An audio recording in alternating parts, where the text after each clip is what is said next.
because the river can be so fun, but it can also be not the best time if you don't have the right things with you or if you bring the wrong things with you.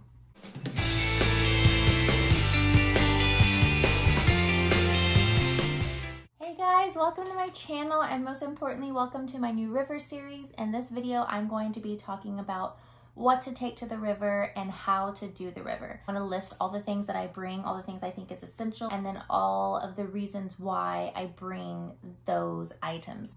So without further ado, let's get started. Okay, so the very first thing is money. You got to pay for your float. So cash is always better. It goes a little bit quicker, and usually with a credit card, they're going to charge you a little bit more. Tube. You can either rent your tube there. I think if you're gonna go more than one time, really, I think it's absolutely worth it to just purchase a tube. You can get the tubes at Walmart, Academy. They are more expensive on Amazon. I'm not sure why, but I get the Intex tubes. They are by far my absolute favorite. It has a back rest or a headrest. It has cup holders. It has a mesh bottom, and those little things can make all the difference. It's the little things that count, in my opinion. Carabiners. So these are just plain little simple carabiners. They are the not for climbing ones, so they're nothing fancy. You can get them in all different sizes. So what we do with these is, instead of tying our tubes together in our group, because pretty much everyone that goes to the river in groups tie with rope real tight, and so when you come up to the rapids or a big tree or a rock and your group's too big and you get stuck, it is almost impossible to unlink. So with carabiners, you just you tie a rope in a circle on each knob of the tube and just link tube to tube with a carabiner. That way, like I said, whenever we come up to a rapid or a moment where we need to be in smaller groups or individual, then we just unhook, and it is as simple as that. You meet back up later and it is all good. Hook my phone bag. If I don't want to wear it around my neck, I hook that to my tube. Shoes. You don't have to get too picky, just no flip-flops on the river. Try to get out of the water. Sometimes they just slip off, so try to get a shoe that straps onto your foot. So what I do is I wear flip-flops to the river. Whenever I get to the river site and I park, take my flip-flops off, leave them in the car. That way I have dry shoes after the river. And then I put on my water shoes, and I will link them below. So just kind of mesh, and then they've got a good sole at the bottom. I sit in my tube and I'm just chilling in the water. I take my shoes off so that I don't get a ugly water shoe tan. And then I just clip them to my tube. Oh, this is so important. Water.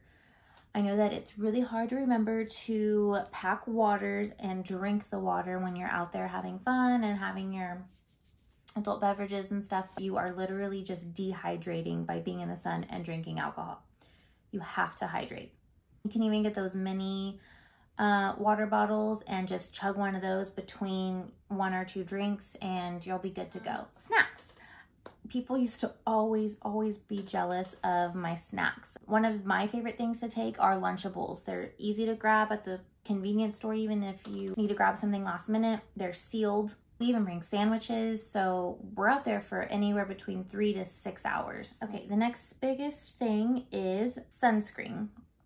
So what we do is we make sure that we have a good application of lotion sunscreen before we even get there or as soon as we park. We also have some spray sunscreen that we like to take. This is good for reapplication. Do not forget the sunscreen because you will regret that later, just as you will regret not drinking water later on. Every time we make our little stops to hang out, we chug some water, have a snack, and we reapply sunscreen.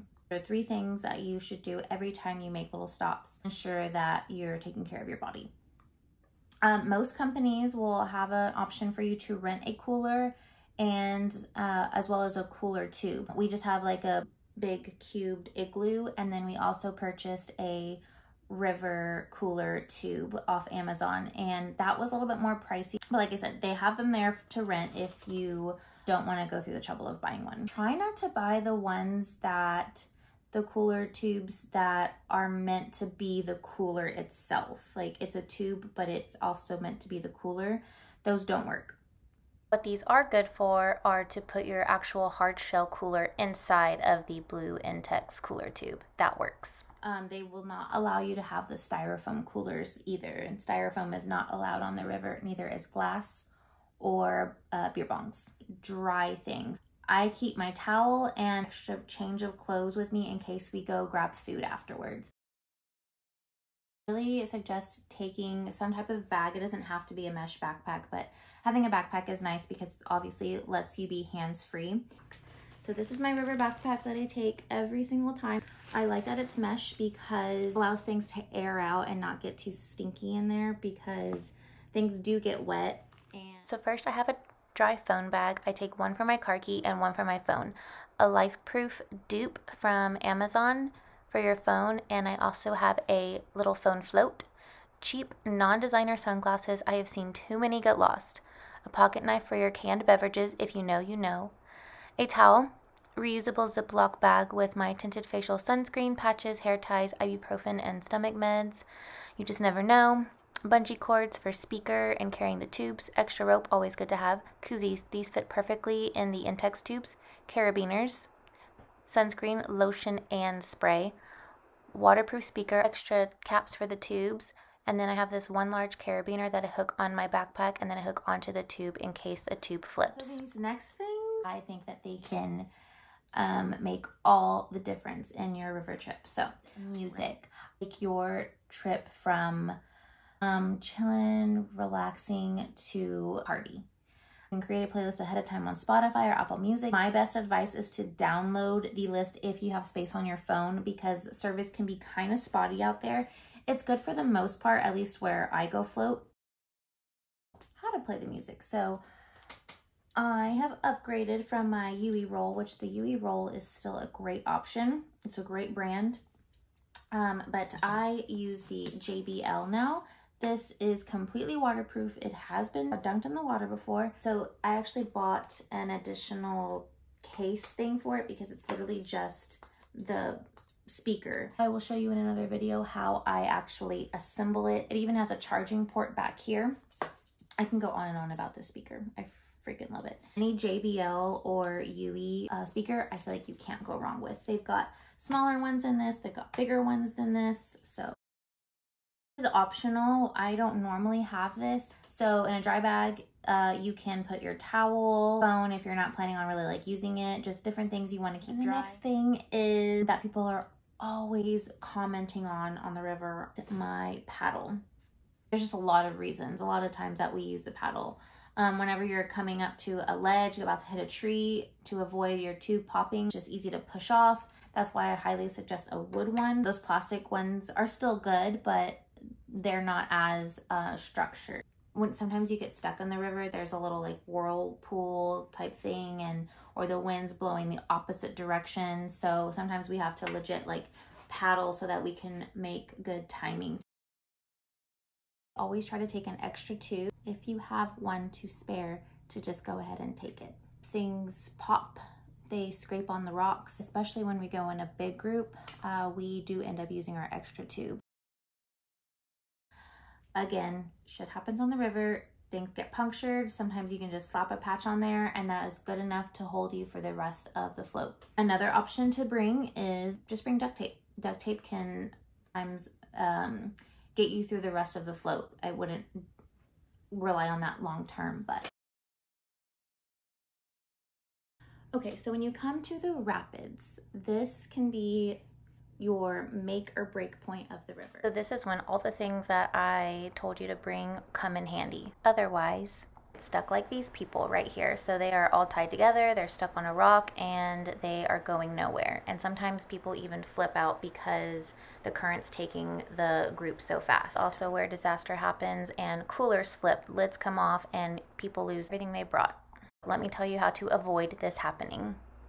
When you come to the rapids, you will notice there's going to be a bunch of rocks and the water might get a little bit louder. If you took your shoes off, put them back on. The shoes will help you in the event that you do have to get out, and your feet will be more protected and it'll be a lot easier to get unstuck and maneuver. and you're going to designate who's going to stay with who. Now this is if you're in a big group. That's when the Carabiners come in handy. So you're going to unlink from majority of your group. It should be you going by yourself or you going with one, maybe 2 other people at the most. I wouldn't go any more than 3 people. Don't worry, you're not gonna lose your friend. As long as you pull over at some point, you're gonna be fine. Whenever you come up to rocks, you'll put your drink down, put it in the cup holder, and you're gonna wanna pay attention. Whenever you see rocks, you're gonna want to get on all 4s of your limbs. So you're gonna be on your forearms, you're gonna lift your ass up, and you're going to be on your back of your legs. Lift up, and that way you will not get rammed by a rock, because when you get rammed by those rocks in the rapids, it hurts really, really bad, and you're gonna feel it the next day. So if you hear someone say, pick up your butt, like, listen, just do it. Even if you don't think that you're going to hit it, just do it. This is also where the paddle comes in handy to push off rocks and maneuver around the rapids. Comment down below and let me know what was your favorite and what you are excited to purchase for your next river float.